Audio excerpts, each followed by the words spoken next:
Okay.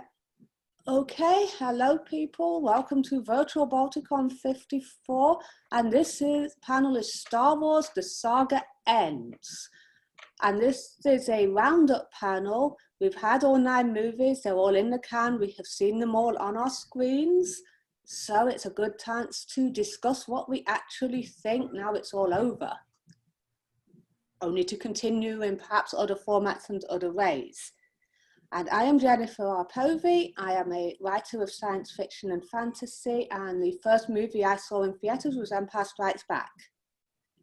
And if my other panelists could please introduce themselves and say something about their life as a Star Wars fan. Okay, I'm Kim Hargan. I'm a retired U.S. diplomat and a writer of science fiction and fantasy, 1 novel published so far. And I was in Germany when the first Star Wars movie came out, so my first exposure to it was when my brother sent me a cassette tape of the soundtrack, which I listened to all the time until he asked for it back when he was in France. And then when my parents came to pick me up, I begged them to take me into a theater, and I spoke German, they did not, and forced them to sit through what we now know as A New Hope, dubbed in German. Nice. Yeah, there we go. Nice. They actually re-released A New Hope and The Empire Strikes Back as my kids were getting of an age.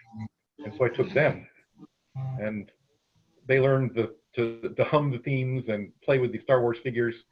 And as we were getting ready to leave Albany, New York, there was a toy liquidator there. And we filled a waist-high box of Star Wars toys, figures and cases and a little troop carrier, so that when I went off to be a diplomat, Santa Claus was still able to find them in Denmark and Tanzania with Star Wars toys. Wow. There you go. Good. That's good parenting. So my name is... Or Star Wars fandom. Yeah. So I'm Thomas Atkinson. I've been a Star Wars fan since the summer of 1977 when I was 13 years old. And while I had already been a big sci-fi nerd at that point, Star Wars was the movie I'd been waiting all my 13 years to see. And it changed my life and has led me down paths that I would not otherwise have traveled. So, who's next? Kim? Yeah, Cerece. Ladies first. Hi, everyone. I'm Cerece Rennie Murphy. I'm a science fiction, fantasy, and children's book author, and I've been a sci-fi fan since my mom took me to see Empire Strikes Back at the Uptown Theater in DC when I was a little girl, and I've loved it ever since. Like Thomas said, it just changed. It changed so much about how I thought about everything from my own potential to spirituality to just what a good movie is. So, yeah, happy to be here. Hi, I'm Charlie Brown. I'm a writer and filmmaker, and let's see, Star Wars. I remember I was 9 when the original one came out. Saw it in the those of us who are old enough remember that there was no videotape, so you did have to go see the movie over and over and over again if you wanted to see the movie.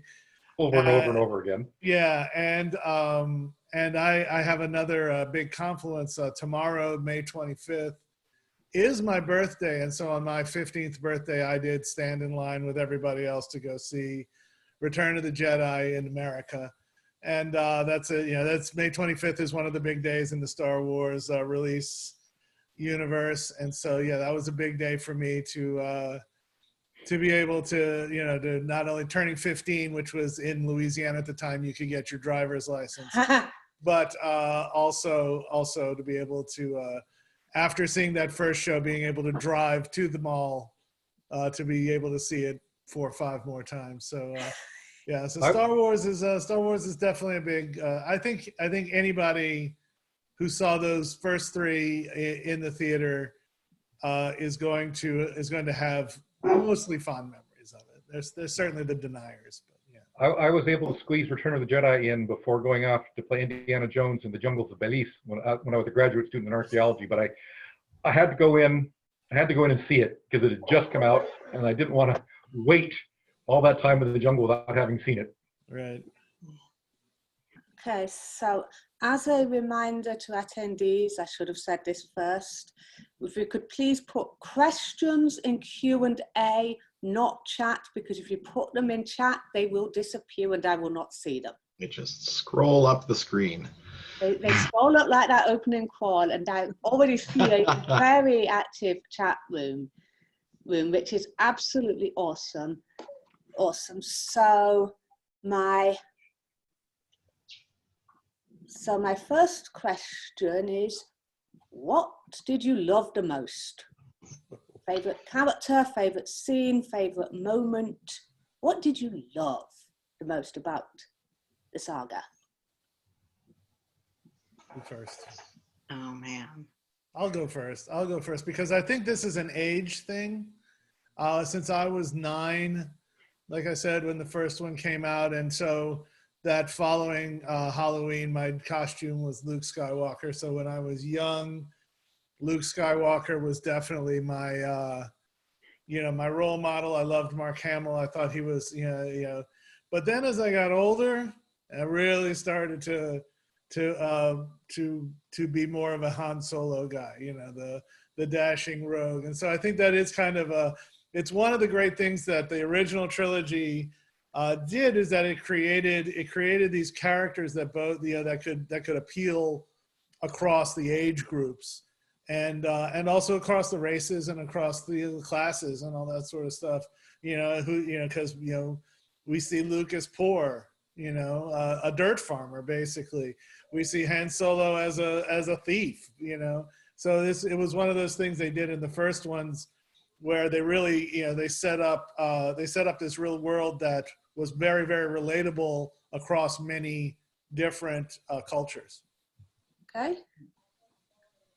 I'm gonna go next. Yes. My favorite was Yoda. Yoda was my first crush. And I mean that seriously. He was so smart. He could cook. I loved his little hut. And I was a little girl, so, just don't judge. But, oh man, so Yoda throughout has just been one of my favorite characters. I see somebody in the chat, Chewie. Yeah, Chewie's awesome. Also, and honestly, with all the movies, what I've loved the most, outside of just the original 3, which were just sort of formative, I've just enjoyed being able to see the universe and that it's still there and I can still access it and play with it and enjoy it. That's what I've loved the most about it. And Yoda. I found Han Solo's dialogue in the first movie to be corny, the way it was written. But Han Solo Harrison Ford inhabited that part. He became, as Charlie Brown said, the that rogue that we all came to love. But I have to say, and I don't know, I may be somewhere at the top of the Asperger's syndrome or spectrum or whatever, I really like R2-D2. R2-D2 is competent. He knows what needs to be done and he can do it. Okay, and he's the bright one next to the C-3PO who is nuts. The Stan and Ollie. He's the Ollie. Yeah, Laurel and Hardy. Laurel and Hardy. Yeah, he's the Ollie character. But C-3PO is, the other one in Laurel and Hardy, they're both something of fools, but C-3PO is not. He's got a clue. Yeah. Excuse me, not C-3PO, R2-D2. R2-D2. Yeah. C-3PO does not have any clues. Yeah. I would have liked to have seen a few more moments where C-3PO was in his element, where C-3PO got to do the thing that he was an expert at and was really good at it. Yeah. But as far as my favorite things, of course, yes, the cool spaceships, the Star Destroyer coming over the audience and just drawing you into that universe, the cool robots, the cool aliens, Luke Skywalker. I love all that. At this point in my life, I think my favorite thing about the Star Wars saga is the Force. And the notion that there is this this energy that connects everything together, and that you can't always know what it's going to do, but at the same time you can feel it. You can, to some degree, have some control over it.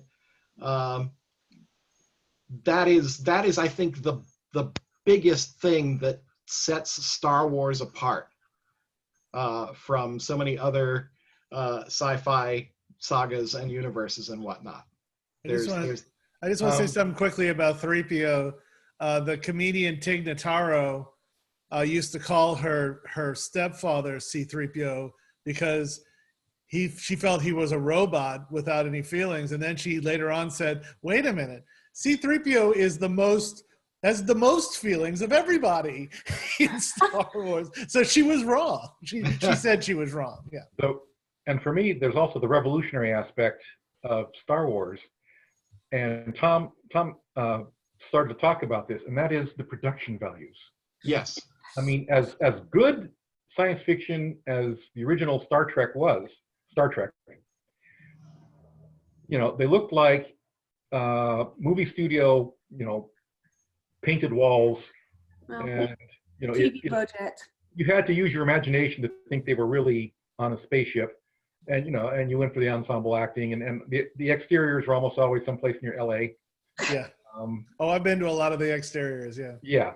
Whereas with the production values of Star Wars, you're seeing finally somebody is taking this seriously.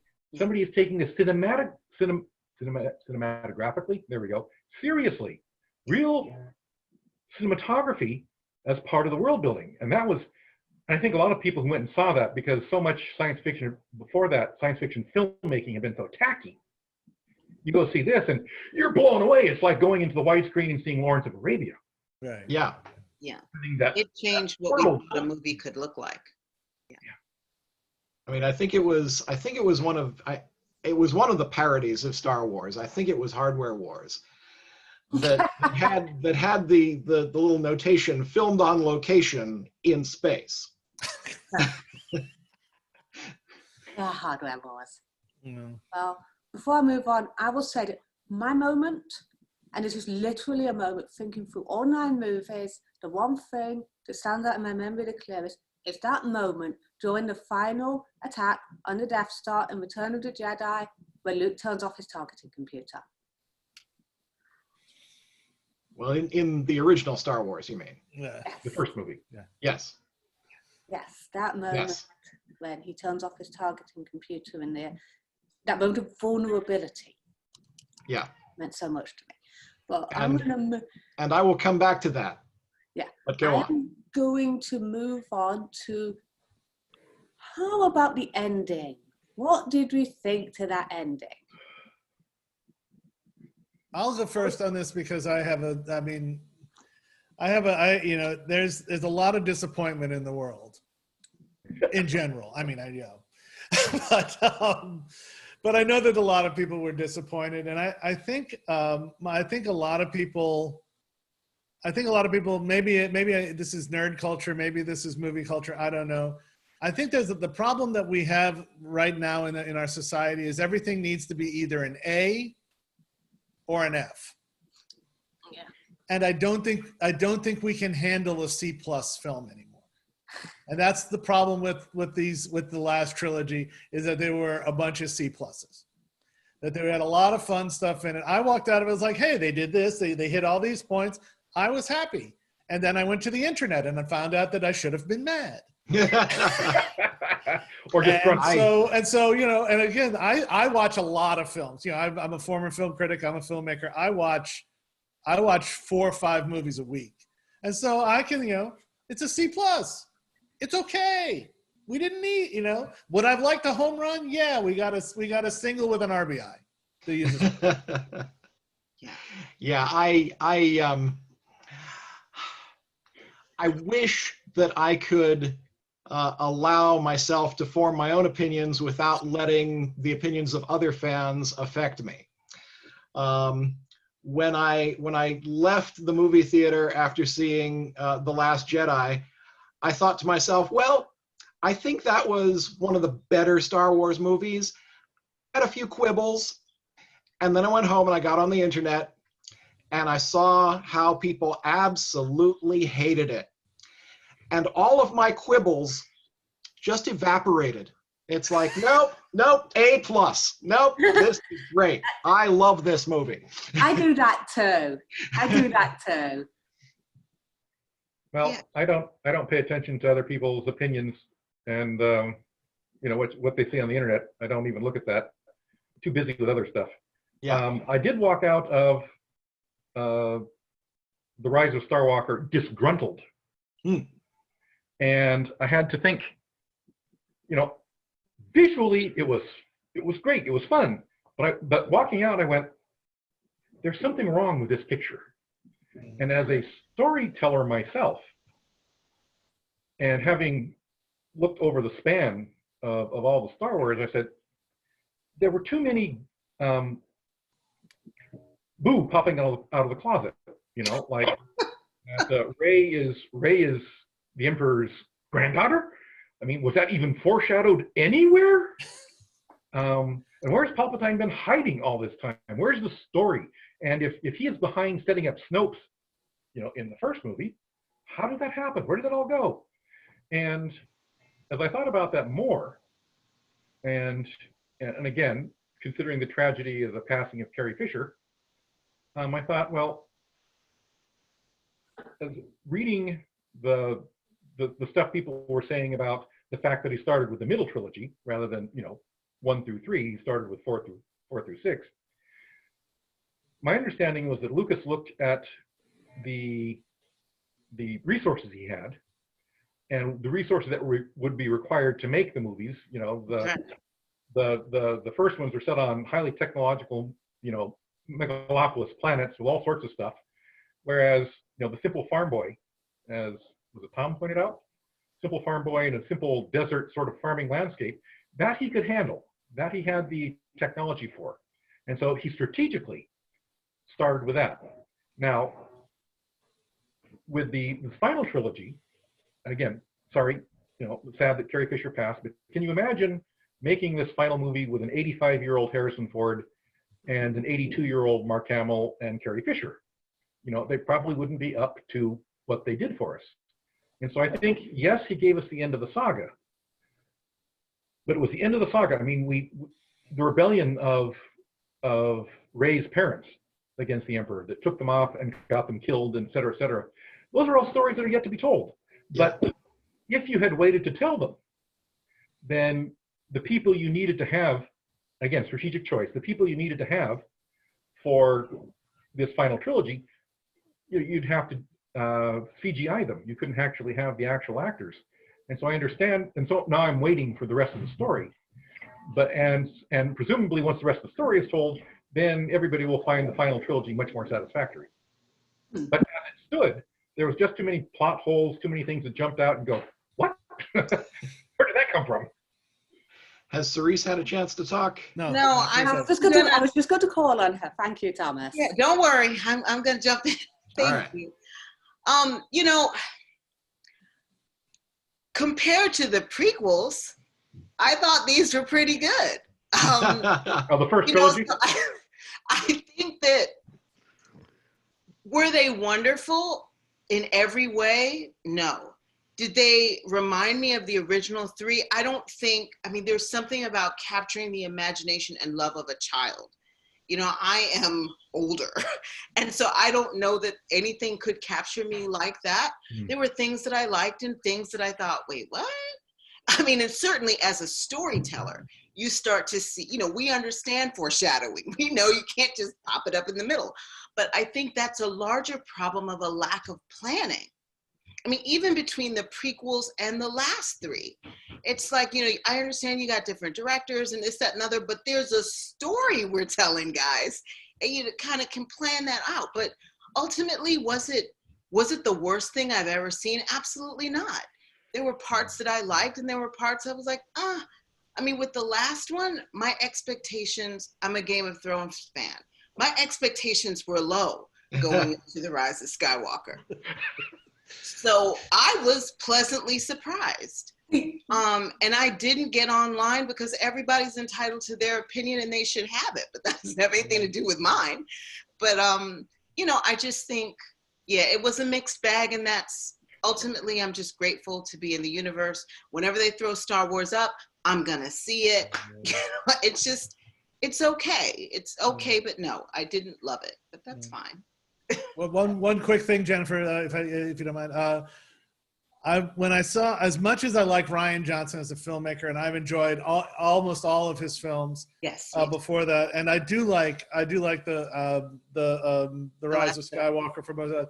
I was reminded what David Lean said about Dances with Wolves. Remember David Lean of the 4-Hour Lawrence of Arabia? He saw Dances with Wolves and said, "I wish I could have shown Mr. Costner how to take an hour out of that film." And that's and that's all. And I will stop. Yeah. Which really segues into my next question, which is looking over all of the movies, not just try. I mean, I know we're probably going to focus on the most recent 3 because recency bias, and there's nothing we can do about that. Yeah. But what do you think? What is the thing that you most want to change? If you could change one thing in the Star Wars saga, what would it be? There are scenes in episode 3 that I have rewritten in my head. And episode 3 is the Star Wars movie that I've done the most of that with. So I think, I'd have to, like, one thing that leaps immediately to mind is when Anakin and Obi-Wan have rescued Chancellor Palpatine, and they come back and greet the Senate. And Anakin and Padme sneak off and have their heart-to-heart talk. And I just think to myself, but Padme is the senator from the planet that the Chancellor is from. And she should be leading the delegation to greet him after he's been rescued by the Jedi Knights. And they could have had this whole scene of Padme and Anakin just desperate to get away and talk to one another and not being able to. To have C-3PO come in and whisper to Anakin, "Oh, there's a message for you in the communications room," and then to do the same thing with Padme a few moments later, and all this, and it's just huge missed opportunity there. Wait, you wanted George Lucas to understand interpersonal relationships? Yes. Oh, okay, just checking. Yes. Oh, I don't know. Because it's his baby, and maybe it's because I'm a writer, I don't, and I believe in fan fiction. So, I think that's where you take it out and exercise your right to create. But I mean, those were, at least for the prequels and the original trilogy, that's his vision. And I wouldn't, for example, from episode 3, I love the fight scene between Anakin and Obi-Wan. Like, to me, it's the only one of the prequels that I can watch. And that scene is just so, you talk about interpersonal, I felt like he got that really, really right. That's one scene in 3 movies, I realized. But, I'm a Star Wars fan. I'll take what I can get. I'm gonna actually say something from the original trilogy. Oh, Nuke the Ewoks. Give me a planet of Wookiees. I wanted a planet. Yes, now that I know that was possible, I wanted a planet of Wookiees. That would have been so much better. That's in Jar Jar.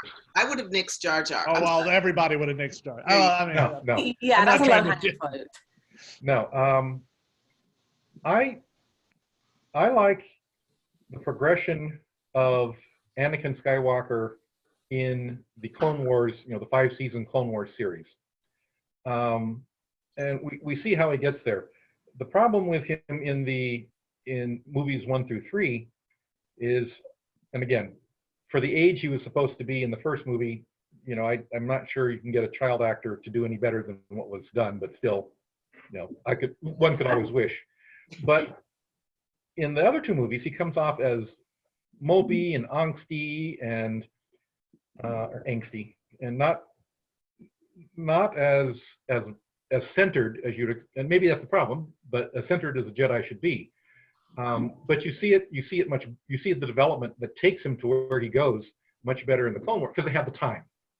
You know, instead of being the whiner that he seemed to be all through the second and third movies. Can I just say something? I just realized that Anakin in those prequels was really the precursor for the Kylo tantrums. I'd never really made that connection until just now. Thank you. Oh, okay. Speaking of an uncentered, Sith, I guess. But again, I like the general Anakin Skywalker of the Clone Wars as opposed to the cranky, whiny kid we saw in the two movies. It would have been better. Well, if they had just gotten Depeche Mode to do the soundtrack, I think Kylo Ren and Anakin Skywalker would have made more sense. I don't know. So yeah, okay. So I have long said of the prequels that for good or ill, whatever you liked or disliked about them, they were George Lucas's story. They were his story, and it was his story to tell. And like I say, with the new movies, it's essentially fan fiction, even though it's got the big budget and the blessing of the owner of the property. It's not George Lucas's story anymore, and so it really could go anywhere. And did. I thought the final three were Lucas, though. Even if he handed them off to J.J. Abrams. They're Lucasfilm, but he, when he sold Lucasfilm Limited to Disney, he wrote his outlines for episodes 7, 8, and 9. Right. And Disney bought them and took them and put them aside and wrote their own. Don't forget the 7, pointing 8, and 9. laughing. There was definitely pointing and laughing. No doubt. Dear. Yeah. As was their right. I didn't realize that. Yeah. I would like to please move on to our next question because we have a ton of audience questions that I would like to get to. But my last moderator question is, what do you most want to see next in a Star Wars movie? There's one thing that you really want them to do. Okay.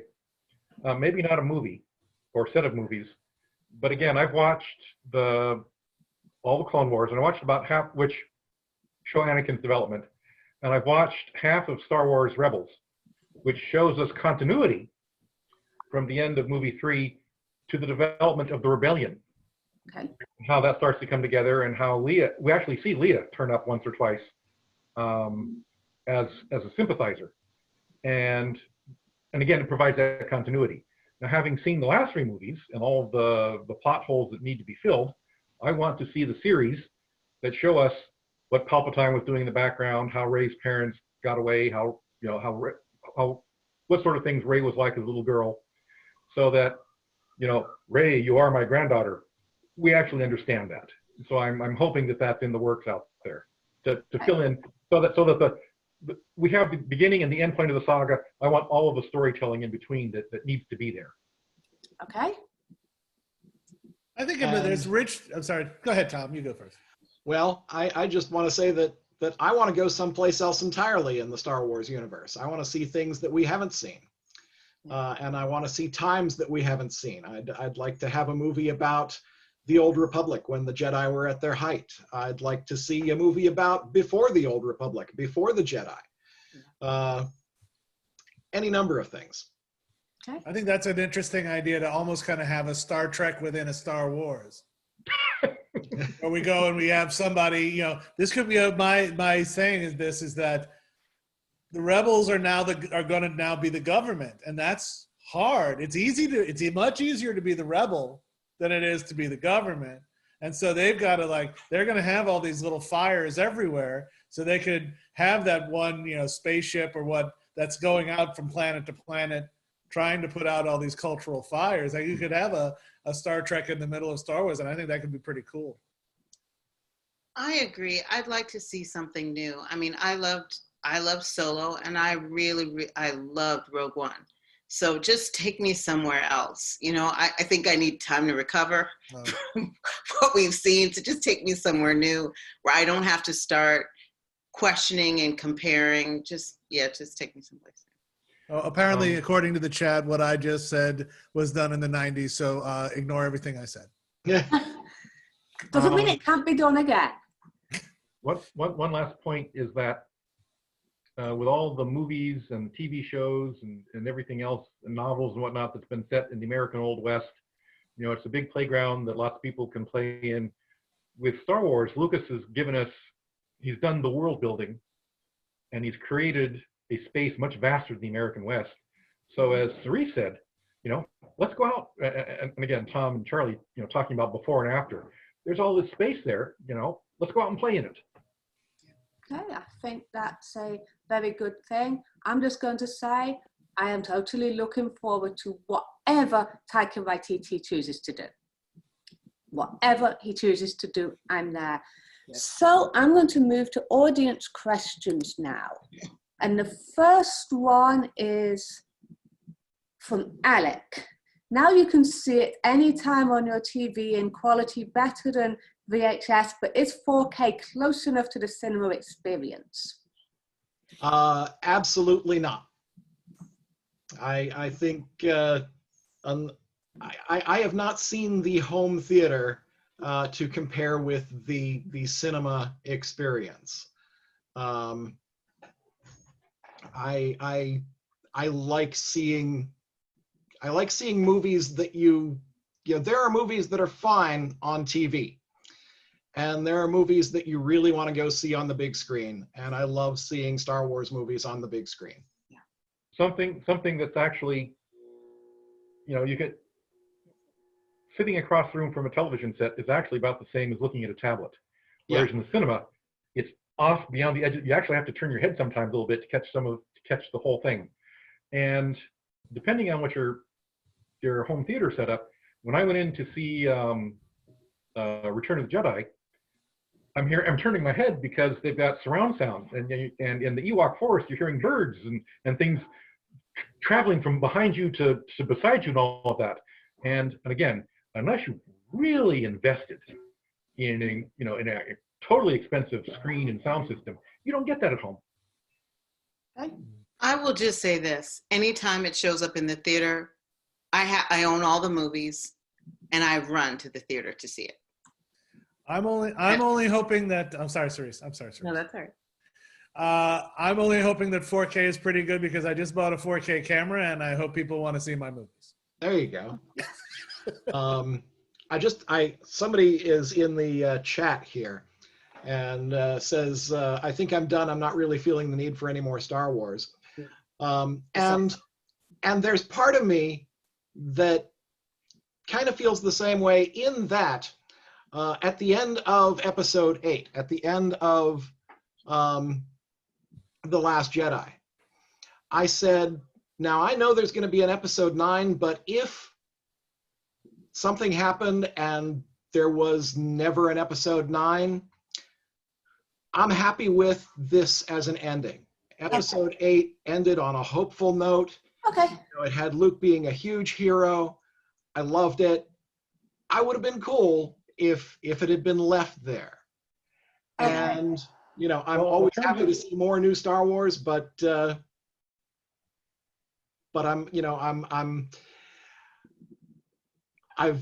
Wars has given me enough. Let's put it that way. And I would say, riffing off of what Tom just said and what we've also said otherwise, is I think I've had enough of the Anakin saga arc. Yeah. Yeah. But show me, but as everybody else has said, show me someplace else.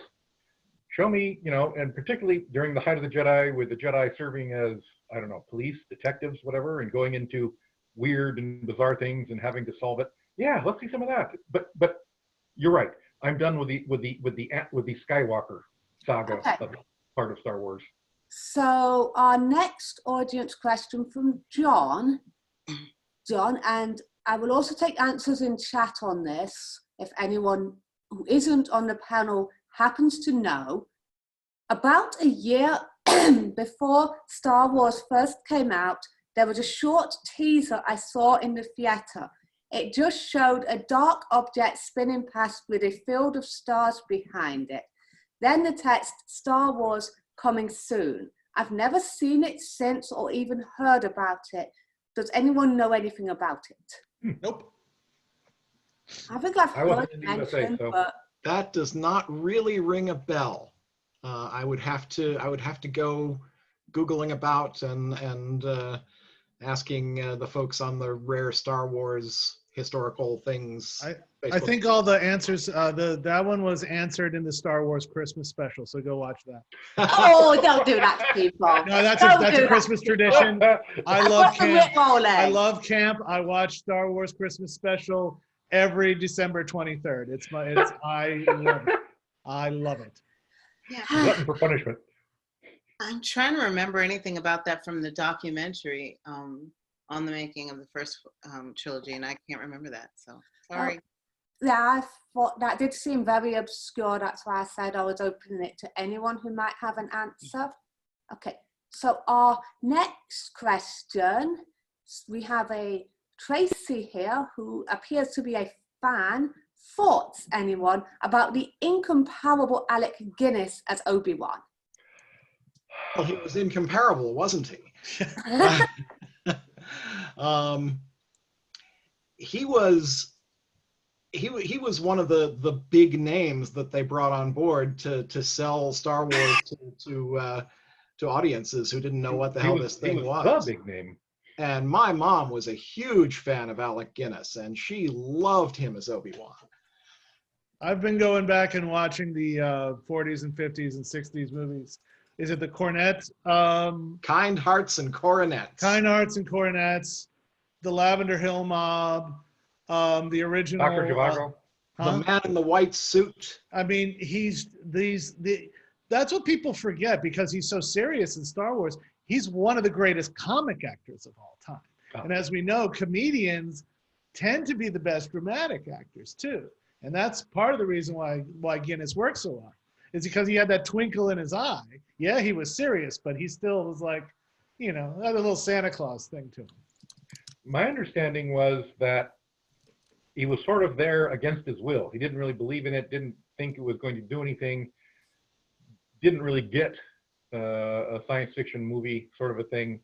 But nevertheless, can you imagine Luke looking up to anybody else with that level of gravitas?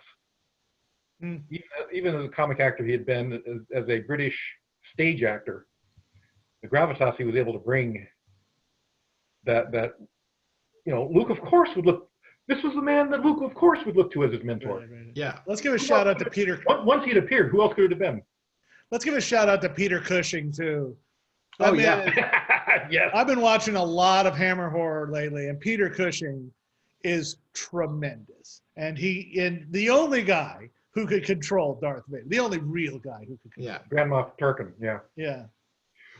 He was Doctor Who. Who we see develop in the Clone Wars. We get to see his early days in the Clone Wars.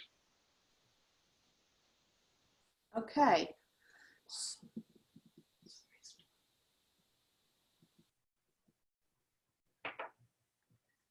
Jennifer?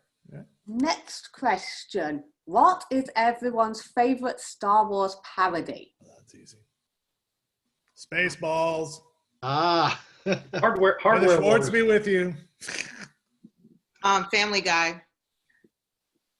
I think I also have to go with Hardware Wars, although there was a thing in I want to say the 90s called Thumb Wars. Thumb Wars. Yes, Thumb it is. Wars was funny. Which did have, I think, the greatest single line in a Star Wars parody, which was when Princess Leia showed up on the Death Star and just said, "I escaped somehow. Let's go."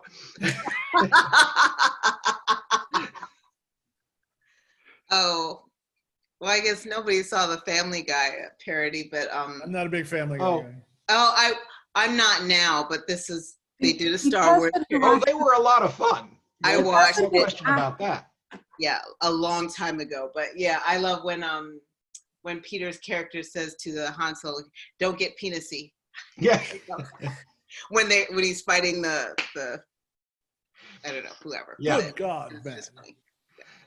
I'll do Dark Helmet at the drop of a hat. I know all of the lines.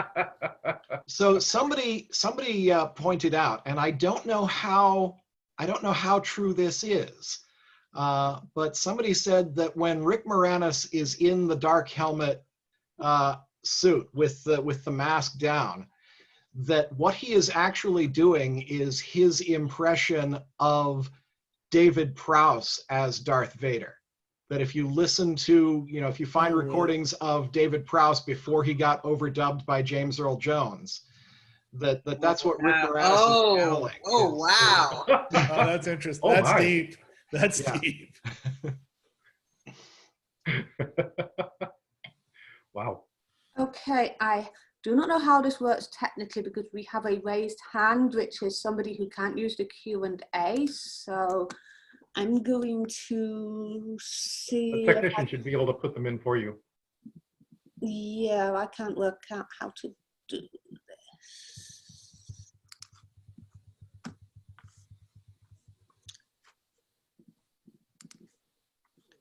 Okay.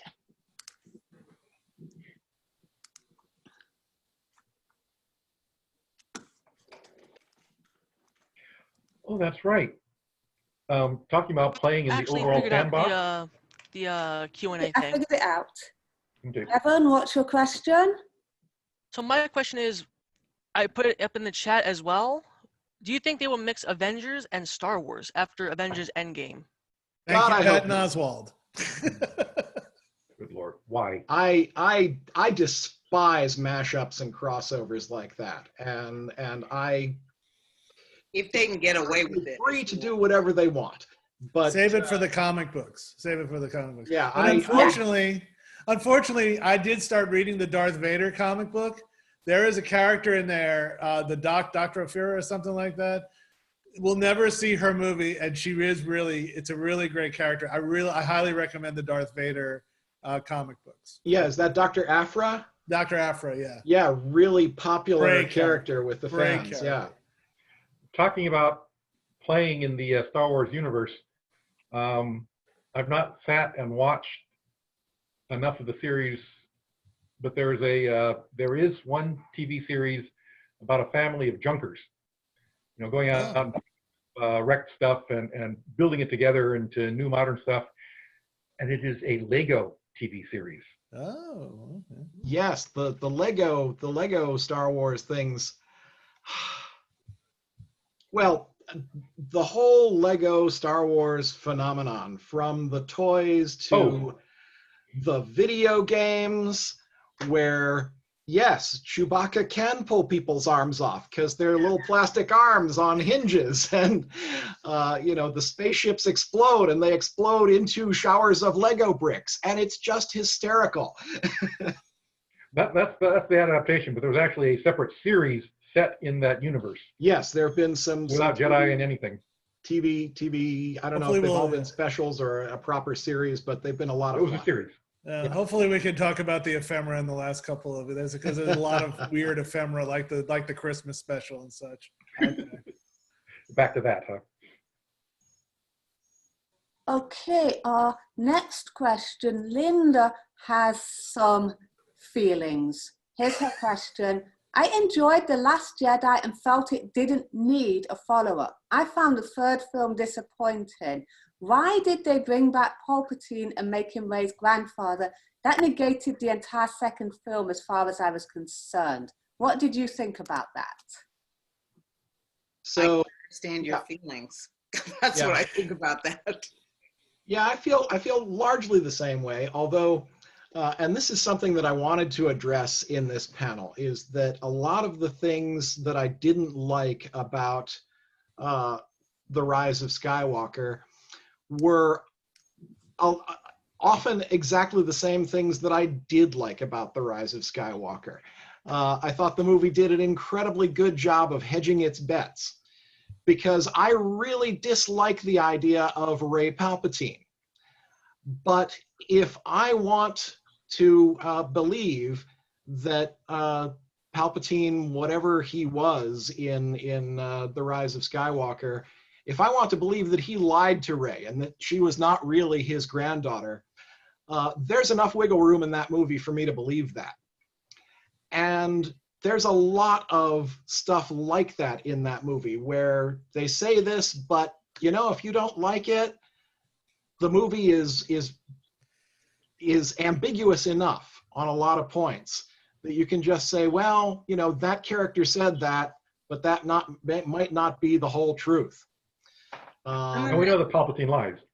Yeah. I'm going to add to that. I think your point about not leading up to the whole Palpatine reveal is real, whoever asked that question. And I think the big problem with, I also like The Last Jedi. And the problem that I had the biggest problem I had with The Rise of Skywalker was it answered almost none of the questions from The Last Jedi. So I was really, at the end of The Last Jedi, I was really looking forward to the movie after that. And then I got a totally different movie, which was cool, but not the one that I was waiting, you know, for from The Last Jedi. Yeah, so I've always found my problem with the Abrams stuff is a lot of his movies that have been fandom movies, you know, are Xeroxes of Xeroxes. And so, of course, Rey's. I mean, why would that shock me? Because, of course, it's because Luke was Vader's son, of course. So, of course, Rey has to be, you know, it's like that. It's, to me, it's the idea, it's the circular storytelling that, you know, that comes with this, Abrams's in particular, his points of fan service, which no fans want. You know, it's like I'm sorry, this is a PG, so I won't say what I just popped into my mind. But you know, I didn't want the fan service that was provided to me. I don't know. I wanted something better. Yeah, or for better storytelling. You know, that has been foreshadowed. Yeah, foreshadowing. At least foreshadowing. From 7 wasn't. The answer is because Star Wars. That's why Rey is Palpatine's. And another thing that that somebody pointed out to me that I kind of, you know, I wish that I could think of a better way for them to have done it, but that in order for Kylo Ren to have some kind of a redemption arc, there needed to be another worse bad guy for him to fight against. And Palpatine is what you got in the Star Wars universe.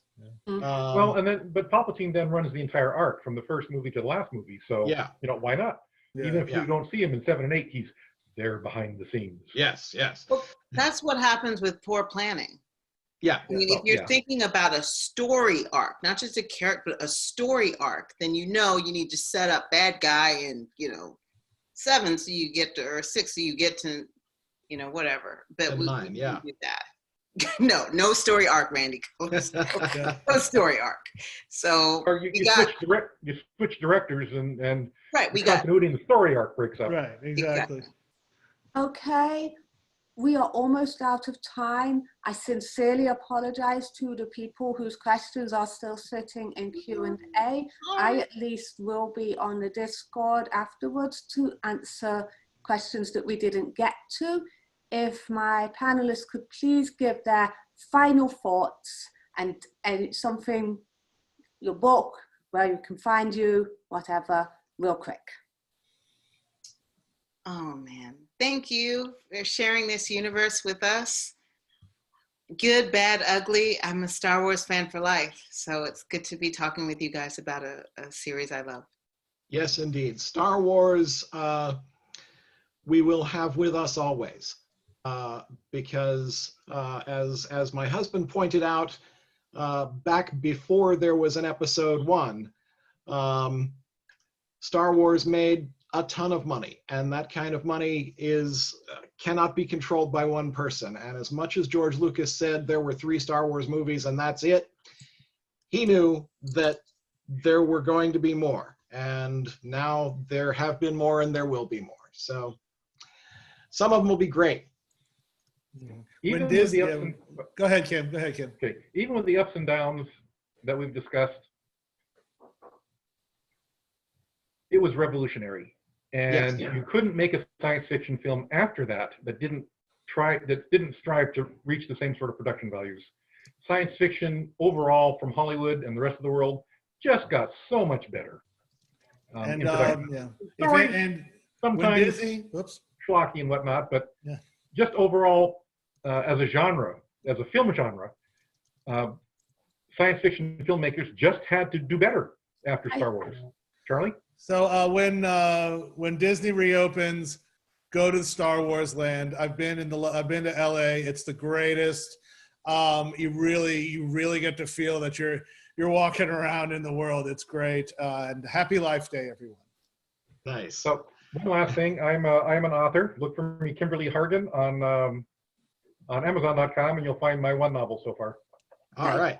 And I will be on Discord, and we will answer more questions and talk more about Star Wars for a bit.